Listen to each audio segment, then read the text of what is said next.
Hi my cuties.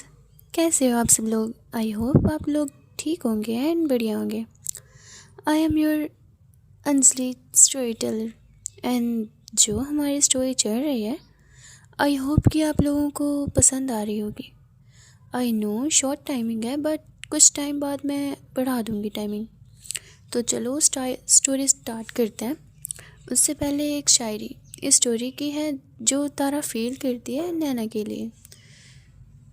तो start करते हैं। तुमने देखी हैं वो आँखें? क्या सच में तुमने देखी हैं वो आँखें? अच्छा, कैसी है वो आँखें? कितना प्यारा है वो चेहरा, कितनी प्यारी है वो आँखें।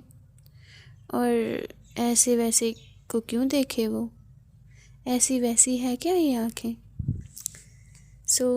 यही है। तो अगर जिन्हें ना समझ आए तो बट ना रिपीटली आप सुन सकते हैं, समझ आ जाएगी। तो चलो स्टोरी स्टार्ट करते हैं। उससे पहले जान लेते हैं हमारे प्रीवियस पार्ट रिव्यू के बारे में। लास्ट एपिसोड में हमने देखा था कि मेहर की एंट्री होती है। मेहर तारा का छोटा भाई होता है जो उसके चाचा जी का बेटा होता है। मेहर नैना को पसंद करता था बहुत टाइम से, ये सब पूरी फैमिली जानती थी, लेकिन नैना मेहर को फुल इग्नोर करती है और कोई जवाब नहीं देती। ये स्कूल टाइम से ही साथ थे। मेहर स्टडी के लिए बाहर चला गया था और उसे नहीं पता था कि तारा ने जिससे शादी की है वो नैना है। अब इसके आगे जब मेहर को पता चलता है कि तारा ने जिससे शादी की वो नैना है तो वो थोड़ा शॉक्ड होता है और अपसेट होता है। तो जिया उसे डराते हुए कहती है, तुम अपने इमोशंस दी के सामने मत आने देना वरना वो तुम्हें यहीं पे हेल दिखा देंगे। ये सुनकर सब हंसने लगते हैं।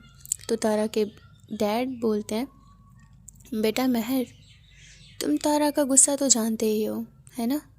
फिर वो मिशा की तरफ देखकर बोलते हैं, तुम लोग कल से कॉलेज जाना शुरू करने वाले हो, थोड़ा पढ़ाई पे भी ध्यान दो और ख़ासकर जिया तुम हमेशा लास्ट आती हो, कभी तो सेकंड लास्ट आया जाया करो फॉर न्यू चेंज। तो जिया बोली, अरे डैड, आप मुझे डांट क्यों रहे हो?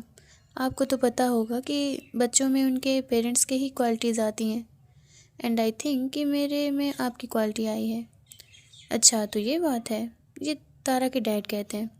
तो तुम ये मत भूलो कि तारा भी मेरी ही बेटी है, उसमें भी मेरी ही क्वालिटीज़ हैं। ये सुनकर जिया तुरंत बोली, हाँ तो कुछ केसेस में अलग हो ही जाता है, जैसे तारा दी का कुछ हुआ। ये सुनकर सब हंसने लगते हैं। थोड़ी देर बाद सब लोग अपने अपने रूम में चले गए। जिया नैना वहीं थे। वो मेहर की तरफ देखकर बोली, मैंने कहा था ना ये बहुत जल्द दीवाने से देवदास बन जाएगा। तो देख, नैना कहती है, अरे नहीं, वो अभी ताज़ा ताज़ा दिल टूटा है ना, तो थोड़ा फ़र्क तो दिखेगा ही। जिया बोली, अब क्या कर सकते हैं जब किस्मत ही ख़राब हो। मेहर जिया की तरफ देखकर बोला, अभी मेरा हार्ट ब्रेकन हुआ है तो थोड़ा तो सैड रहूँगा ही। अरे वैसे वानिदी कहाँ है? मैंने उन्हें सुबह से देखा नहीं, उन्हें आवाज़ भी दी, कोई रिस्पॉन्स नहीं दिया। ये सुन जिया बोली, शायद वो रेस्ट कर रही होंगी, वैसे ही वो लेट आई थी तो कुछ परेशान लग रही थी।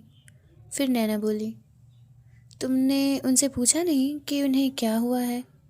नहीं, वो आते ही रूम में चली गई, जिया बोली, और उन्होंने अंदर से डोर लॉक कर लिया था।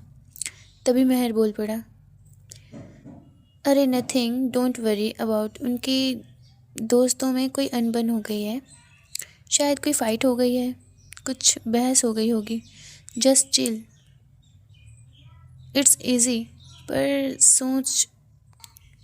पर नैना कुछ सोच में पड़ गई। सच बात तो ये थी कि कल रात को जब वानी वापस आई थी तो उसके साथ कुछ ऐसा हुआ था जिसकी उसे कभी उम्मीद नहीं थी। इस बारे में अभी किसी को पता नहीं था। ऐसे ही मेहर जिया नैना बैठकर कुछ देर तक बातें कर रहे थे। तभी जिया को क्लिक हुआ। वो नैना से बोली, कल तो दी का बर्थडे है। मेहर बोला, हाँ बट दी तो अपने बर्थडे को कभी मनाती ही नहीं है। फिर मेहर नैना से बोला, वैसे तुम क्या गिफ्ट दे रही हो दी को?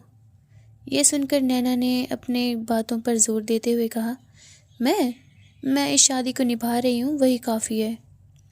तभी वानी अपने कमरे से बाहर आई और नैना को देखते हुए बोली, गाइस क्या कर रहे हो? मेहर बोला, हम दी के बर्थडे पर डिस्कशन कर रहे हैं। वानी बोली, ये भी कोई डिस्कशन का टॉपिक है क्या? हमेशा की तरह इस बार भी तारा अपने बर्थडे को ऐसे ही जाने देगी।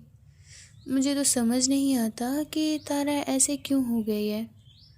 वो क्यों अपना बर्थडे सेलिब्रेट नहीं करती, कभी खुश नहीं होती। तभी वो नैना की तरफ देखकर कहती हैं, नैना अगर तुम चाहो तो तुम तारा के लिए कुछ कर सकती हो। बिल्कुल भी नहीं, मैं कुछ नहीं करने वाली। मुझे भूखी शेरनी को जगाने का कोई शौक़ नहीं है। पर वैसे भी तुम सब तो बच जाओगे, लेकिन मुझे तो उन्हीं के साथ रहना होता है। मैं कुछ नहीं करने वाली, ये नैना कहती है। नैना अगर तुम इस रिश्ते से ऐसे ही भागती रहोगी तो तुम दोनों का फ्यूचर क्या होगा, ये वानी कहती है। तो बताओ नैना, तुमने क्या सोचा दी के बर्थडे के लिए? कोई और प्लान है? नैना बोली, ठीक है, आप सब इतना कह रहे हो तो एक ट्राई करूँगी कुछ करने का, लेकिन अगर वो गुस्सा हो गई तो आप सब भी इस लपेटे में आ जाओगे। लेकिन मुझे समझ नहीं आ रहा मैं करूँ तो करूँ क्या। मुझे तो कुछ पता भी नहीं है उनके बारे में। वानी बोली, अरे ज़्यादा कुछ करने की ज़रूरत नहीं है, तुम बस उनके लिए एक केक बना देना।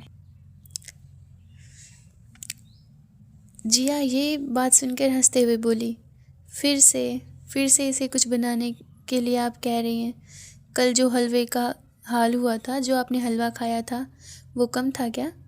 ये सुनते ही नैना गुस्से से बोली, तुम शायद भूल रही हो कि उस हलवे का वो हाल तुमने ही किया था, तुम्हारी वजह से वो हाल हुआ हलवे का। वानी दोनों को शांत करवाते हुए बोली, अरे चुप हो जाओ तुम दोनों। और नैना तुम वरिड मत हो, मैं हूँ तुम्हारे साथ, मैं तुम्हारी पूरी हेल्प करूँगी। इतना कहकर वो दोनों वहाँ से किचन की तरफ चले जाते हैं। कोई गड़बड़ नहीं होगी, वो समझाती है उसे। वो उसे कहती हैं, मैं तुम्हें बताऊँगी क्या करना है, कैसे करना है। ये सुनकर नैना ने अपना सिर हाँ में हिलाया। फिर वानी बोली, तो ठीक है, चलो मेरे साथ। वो दोनों किचन में चले गए और वानी को चॉकलेट केक बनाना आता था। वो अपने इंस्ट्रक्शंस पे नैना से चॉकलेट केक बनवा रही थी और उसे सिखाने लगी। कुछ देर में केक बन गया।